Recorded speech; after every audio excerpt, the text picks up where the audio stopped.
Friends, बहुत सारे नए राइटर्स मुझसे कमेंट्स में और इंस्टाग्राम पर अक्सर पूछते रहते हैं कि SWA का DSC जो है इसका मतलब क्या होता है। ये आप सभी लोगों के लिए एक नया टर्म है, तो आखिर इसका मतलब क्या होता है, ये क्या है SWA में, ये जो DSC है ये क्या है SWA में, तो इसके बारे में आज मैं इस वीडियो में बताने वाला हूं। तो चलिए शुरू करते हैं आज का वीडियो। हाय फ्रेंड्स, मैं हूं आकाश रजक और आप देख रहे हैं RS फिल्म्स प्रोडक्शंस।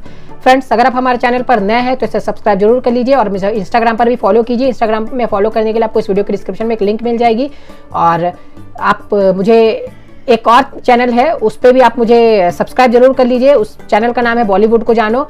आप उस चैनल को सब्सक्राइब करने के लिए इस वीडियो के जो डिस्क्रिप्शन है उसमें एक लिंक मिल जाएगी, उस पर आप सब्सक्राइब कर सकते हैं जा करके। तो फ्रेंड्स, SWA में जो DSC है इसका मतलब होता है SWA की जो डिस्प्यूट सेटलिंग कमिटी जो रहती है वो है, यानी डिस्प्यूट सेटलिंग कमिटी जो है उसे ही कहा जाता है SWA का DSC यानी डिस्प्यूट सेटलिंग कमिटी।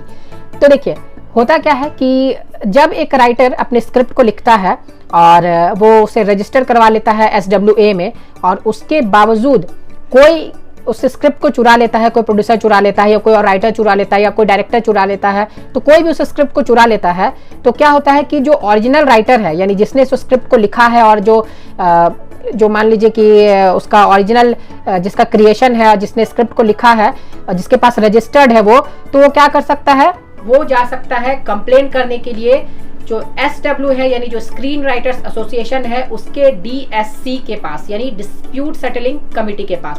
तो सबसे पहले जिसके साथ ऐसा होता है यानी जिसकी स्क्रिप्ट चोरी हो जाती है, तो उन्हें अगर मालूम चलता है कि उस पर फिल्म बन रही है या फिर शूटिंग चालू है उसके स्क्रिप्ट पर और उसे मालूम नहीं है, तो किसी तरह से उसे पता चल जाता है कि उसके स्क्रिप्ट पर काम हो रहा है कहीं ना कहीं, तो वो क्या करता है, वो चला जाता है जो स्क्रीन राइटर्स एसोसिएशन है उसके DSC के पास। आप स्क्रीन राइटर्स एसोसिएशन के ऑफिस में जाएंगे तो वो आपसे पूछेंगे कि हाँ क्या बात है, कि आपको स्क्रिप्ट रजिस्टर करवाना है या फिर आप कोई और बात के लिए आए हैं। तो आप वहाँ पर जब बताएंगे कि मेरी ये समस्या है, मेरी स्क्रिप्ट किसी ने चोरी कर ली है, तो वहाँ पर वो आपको मिलवाएंगे डिस्प्यूट सेटलिंग कमेटी से और वहाँ जो मेंबर्स रहेंगे उन्हें आपको अपनी बातें बतानी होंगी।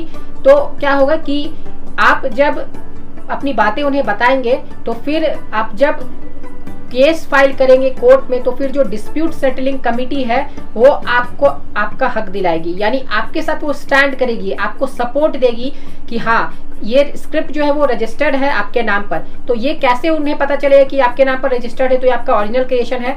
वो लोग क्या करते हैं, डेट और टाइम को मैच करते हैं। जब भी स्क्रिप्ट रजिस्टर होती है तो वो लोग स्क्रिप्ट को नहीं देखते कि क्या स्क्रिप्ट में लिखा हुआ है, वो लोग क्या करते हैं, वो लोग उसका डेट और टाइम को मैच करते हैं। और मान लीजिए कि आपकी स्क्रिप्ट जो चोरी किया है, जो लोग जिसने चोरी किया है आपके स्क्रिप्ट को, तो उसने भी उसे रजिस्टर करवा लिया है, लेकिन आपने उसे पहले रजिस्टर करवाया है, आपका डेट और टाइम पहले का है, तो वो लोग क्या करेंगे, डेट और टाइम आपका पहले का है, तो वो लोग समझेंगे या वो लोग का मानना है, ये उनका रूल है कि जिसका पहले का डेट और टाइम रजिस्ट्रेशन का पहले का रहेगा वही उसका ओरिजिनल क्रिएटर होगा। तो आप उसके अगर ओरिजिनल क्रिएटर है तो जाहिर सी बात है कि आपने उसे पहले रजिस्टर करवाया होगा, तो आपका डेट और टाइम पहले का रहेगा, तो आपको वो सपोर्ट करेगी और आपको आपका हक दिलाएगी।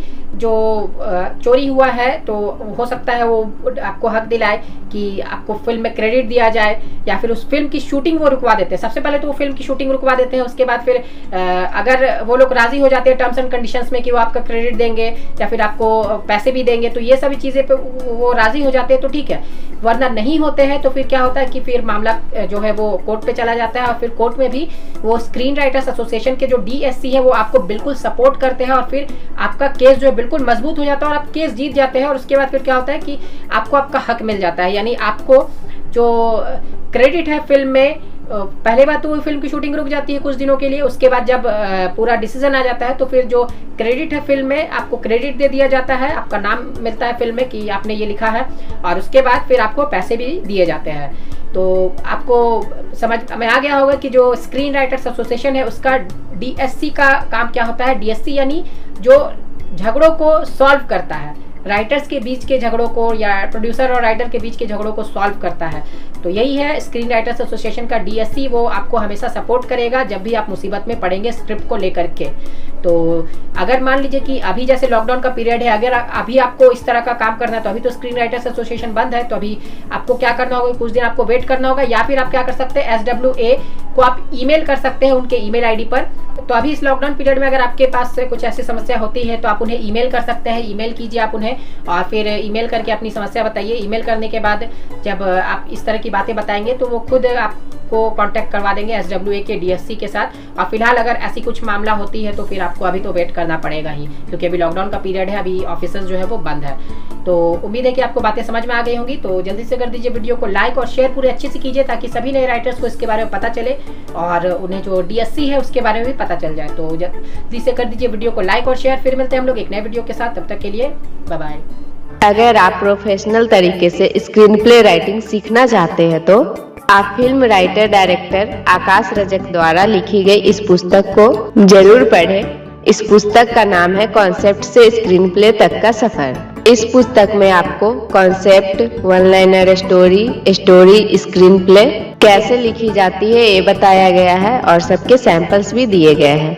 इसके अलावा इसमें बहुत सारे टॉपिक्स भी दिए गए हैं जो एक राइटर के लिए जानना बहुत ही ज्यादा जरूरी है। स्क्रिप्ट राइटिंग के अलावा एक राइटर को स्क्रीन प्ले ट्रांजिशन की भी पूरी जानकारी होनी चाहिए।